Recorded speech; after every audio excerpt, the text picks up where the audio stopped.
അതായത് ഒരു പെങ്കൊച്ച്, ആ പെങ്കൊച്ചിന് ഹാപ്പിലി മാരീഡാണ്. അപ്പോൾ നമുക്ക് ആ പെണ്ണിനെ വളയ്ക്കണം. എങ്ങനെ വളച്ചേ പറ്റത്തുള്ളൂ? ഹാപ്പിലി മാരീഡ് നമുക്ക് ഇഷ്ടമല്ലല്ലോ.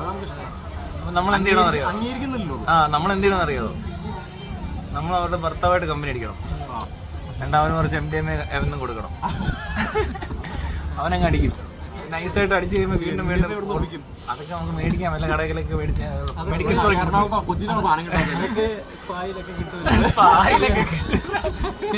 സ്പായിലൊക്കെ ഉണ്ടല്ല. അല്ല അലിൻ ജോസോട് ചോദിച്ചാൽ അവൻ കൊണ്ടുവരാൻ 6-8 അവർക്കറിയാതിരിക്കുന്നത് എവിടെ. അപ്പോൾ നമ്മൾ എന്ത് ചെയ്യണമെന്നറിയോ? എല്ലാ ദിവസവും കൊടുക്കണം. പിന്നെ അടിച്ചു കഴിഞ്ഞാൽ പിന്നെ അടിപ്പിക്കണം. അവൻ അഡിക്റ്റ് ആയിക്കോളും. അത് കഴിയുമ്പോൾ പതുക്കെ വയലൻസ് കാണിക്കാൻ തോന്നും. ആ നേരത്തെ നമ്മൾ എന്ത് ചെയ്യണമെന്നറിയോ? പതുക്കെ മാന്യനെ പോലെ അവരുടെ വീട്ടിലേക്ക് ചെന്ന് കയറണം, ഇവനെ വിളിച്ചോണ്ട് പോകാനൊക്കെ. അപ്പോൾ അവളോട് പറയണം, എന്തോ പ്രശ്നമുണ്ട് ഇവിടെ, ഞാനിങ്ങനെ കൂടെ വർക്ക് ചെയ്യുന്നതാണ്, ഞാനിവിടെ വരുന്നത് അതുകൊണ്ടാണ് എന്നൊക്കെ പറയണം. പുള്ളി ഇരിച്ചു പ്രശ്നം. അവൾ പറയാം, ശരിയാണ്, ഞാനും ശ്രദ്ധിച്ചു. എന്നാൽ അത് കഴിഞ്ഞിട്ട് എന്ത് ചെയ്യണമെന്നറിയോ? നൈസായിട്ട് അടിച്ച് കഴിയുമ്പോൾ വേണ്ട പറയണം, അവൾക്ക് വേറെ സെറ്റപ്പ് ഉണ്ടെന്ന് പറയണം. ഈ അടിയുടെ അറിയാമല്ലോ, ഫ്ലിപ്പിൽ അത് കിട്ടും. കിട്ടിക്കഴിഞ്ഞാൽ പിന്നെ ഒന്നും ചെയ്യാൻ പറ്റത്തില്ല മോനെ. പിന്നെ അവൻ ഒരു 2-3 കൂടെ അടിച്ചതിന് ശേഷം ഒരു ബാറിൽ പോയി അടിച്ചു കഴിഞ്ഞാൽ അവന്റെ വീടിന്റെ വളവിൽ ഇറക്കി വിടുക. അത് തന്നെ ബാക്കി അവൻ നോക്കിയോ. അങ്ങനെ അവളുമായിട്ട് പ്രശ്നമാവും. അപ്പൊ നമ്മൾ മറ്റേ നേരത്തെ സമാധാനിപ്പിക്കാൻ പോയിട്ട് അപ്പൊ എന്തിനാ അറിയോ? അടുത്ത മാസം പോകുന്ന വഴി നമുക്കറിയാം ഇവൻ എവിടെയൊക്കെ ഗ്യാങ്ങിലൊക്കെ ഇരുന്ന് അടിക്കുന്ന സമയത്ത് നമ്മൾ വീണ്ടും ഇവനില്ലാത്ത സമയത്ത് ചെല്ലണം സമാധാനിപ്പിക്കാനാണ്. കടലമ്മ വിളിക്കണ കണ്ട ഇതിനകത്ത് ഇതിന്റെ പരിപാടിക്ക് ഞാനിവിടെ ഉടനെ താനും കൂടി ഉണ്ടാവുന്നല്ലോ. കാരണം ഞാൻ ചിലപ്പോൾ ഇയാളെ കൊണ്ടുപോയി MDMA അടിപ്പിച്ചിട്ട് അത് മാത്രം കഴിഞ്ഞപ്പോൾ ഞാൻ ചിലപ്പോൾ പാസ്സാക്കിട്ട് മറന്നുപോയത് ഞാൻ മറന്നുപോയി.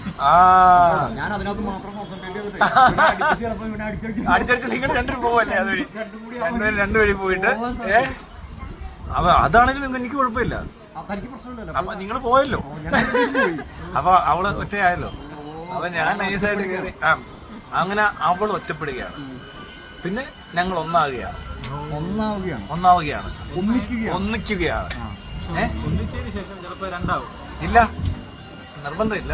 ഞാനാണെ 2 അല്ല 3 ഒന്നിച്ചു കഴിഞ്ഞാൽ 2 2 ചിലപ്പോ 3 ഒന്നിച്ചു കഴിഞ്ഞാൽ ഒന്നായി കഴിഞ്ഞാൽ പിന്നെ അടുത്ത എന്താ 2 എന്നുള്ളതാണ്. അല്ല അതിന് മുമ്പ് 3 താന്റെ കേസിൽ 3 പറയുന്നത്. അതില്ല, പിന്നെ അത് കഴിഞ്ഞ് 2 2 കഴിഞ്ഞ് കഴിഞ്ഞിട്ട് പിന്നെ ഇങ്ങനെ ഒരു പിന്നെ കോണ്ടാക്ട് പോലെ അവിടെ ഉണ്ടാവും.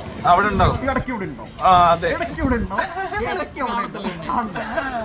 ശരിയാ, അങ്ങനെ ചെയ്താൽ മതി. നല്ല ഐഡിയ ആണ്. ഇവിടെ എല്ലാരും മേടിച്ച് നശിക്കുക എന്നാ പറയുന്നത്. എല്ലാരും ട്രൈ ചെയ്യുക. കുട്ടികൾ ട്രൈ ചെയ്ത്. അപ്പൊ ഈ അടിക്കുന്നവര് ശ്രദ്ധിക്കുക. അടിക്കുന്നവര് ശ്രദ്ധിക്കുക. ചിലപ്പോ നിങ്ങളുടെ കൂടെ അടിക്കുന്നവർ ചിലപ്പോ ഭാര്യയെ കൊണ്ടുപോകും. സൂക്ഷിച്ചാ നോക്കിക്കണം. അതിങ്ങനെയുള്ള സ്ഥലത്തിൽ എന്തെങ്കിലും കഥ പറയുന്നുണ്ട്, ശ്രദ്ധിക്കണം. പല ടീമുകളും അടിക്കാതെ തന്നെ ഇതാ പരിപാടി. അത് ശരിയാട്ടോ, ഇത് ഇറങ്ങി പോട്ടെന്ന് വിചാരിച്ചു. ഇവിടെ ഒന്നും അടിക്കാതെ തന്നെ ഇതാ പരിപാടി. കുത്തിത്തിരിപ്പ് അടിച്ചിട്ടാണ് കുഴപ്പമില്ല. അപ്പോ ഈ അടിച്ചു കയറ്റുന്നവർ അതാ ഇത് അടിച്ച പോക്കാടോ. ഇതൊക്കെ അടിച്ചു കഴിഞ്ഞാൽ തലതിരിയും. ഇവിടിപ്പോ MDMA അടിച്ചിട്ട് ആൾക്കാർ തല്ലിക്കൊല്ലുന്നു, അടിച്ചു കൊല്ലുന്നു എന്നൊക്കെ പറയും. അപ്പൊ ഈ വിശ്വാസികളും ഈ പാർട്ടിക്കാരും കാണിക്കാൻ എന്തെടുത്തു? അതാണ് അവർക്ക് ആദ്യം ചെറുപ്പത്തിലേ കൊടുത്തിട്ടുണ്ടാവും. അതൊക്കെ ഒരു സമയമാകുമ്പോ തൊട്ട് കൊടുക്കുന്ന അത് തലക്ക് അടിക്കുന്നേ. അതൊക്കെ തലക്ക് കിട്ടുന്ന കിക്കാ. ആ ഹൈലാ അവര്. ഇത് വേറെ ഹൈ. ഇത് പക്ഷേ പെട്ടെന്ന് അങ്ങനെ വേറൊരാടെ ഒരു ഗ്രൂപ്പൊന്നും ഇല്ലാത്തോണ്ടേ. ഇന്ന് ഈ MDMA അടിക്കാരും കള്ളുകൂടിയന്മാരും ഗ്രൂപ്പായ പാർട്ടിയെക്കാളിലും മതത്തെക്കാളിലും വലുത് ഇവന്മാര് മുഴപ്പന്മാര്. എന്തൊരു വലിയ സംഘടന ഉണ്ടാക്കാൻ. പിന്നില്ലാതെ ആ പേരിടരുത്. എംപവർ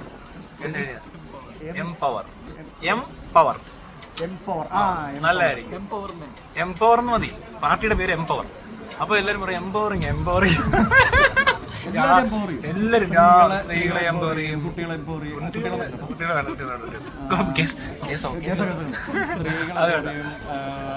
അമ്മമാരെ എംപവർ ചെയ്യും, അമ്മമാരെ എംപവർ ചെയ്യല്ലേ, അമ്മമാരൊക്കെ എംപവറിങ് ഓക്കെയാണ്. ആ ഗ്രാനി അണ്ടർ ദ ഗ്രൗണ്ട് ആയി പോകും, അത് ശരിയാ, മണ്ണിനടിയിൽ പെടും, എംപവർമെന്റ് തീർന്നു പോകും, ഇനി എംപവർ ചെയ്യേണ്ടി വരത്തില്ല.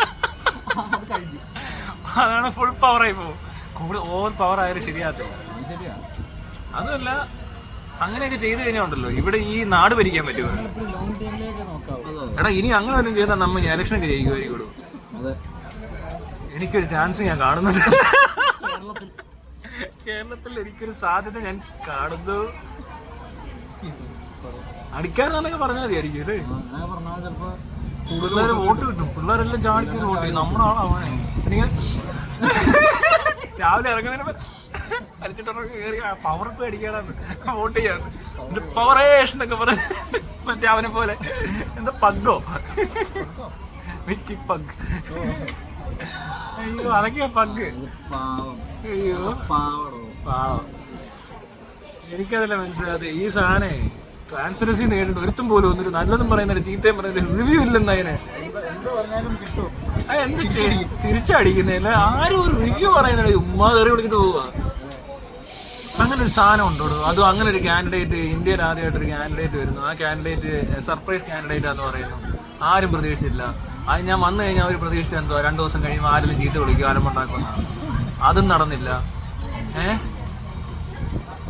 അന്ന് ആരും ഒന്നും നല്ല പറഞ്ഞു കേട്ടോ. കുറച്ച് പേര് ഒരാളും അങ്ങോട്ട് വന്ന് അങ്ങനത്തെ റിവ്യൂ പറഞ്ഞു ഇല്ല. പാർട്ടി പറയത്തില്ല, പാർട്ടി പറഞ്ഞാൽ പാർട്ടി മൊത്തം തീർന്നത്. അവിടെ ഡിബേറ്റ് തുടങ്ങിയാൽ ചത്തോത്തേ ഉള്ളൂ. ഡിബേറ്റ് ചെയ്യാൻ പറ്റില്ല. ഇല്ല, പറ്റത്തില്ല. ഇത് മതി. നമുക്ക് അതൊന്നും വേണ്ട. നമുക്ക് മൂന്നാവോ? മൂന്നാമതിരിക്കാൻ സൂക്ഷിക്കണം. 3 ആയാലും കുഴപ്പമില്ല, 4, 5 ആവായിരുന്ന. അതെ, അപ്പൊ ശരി.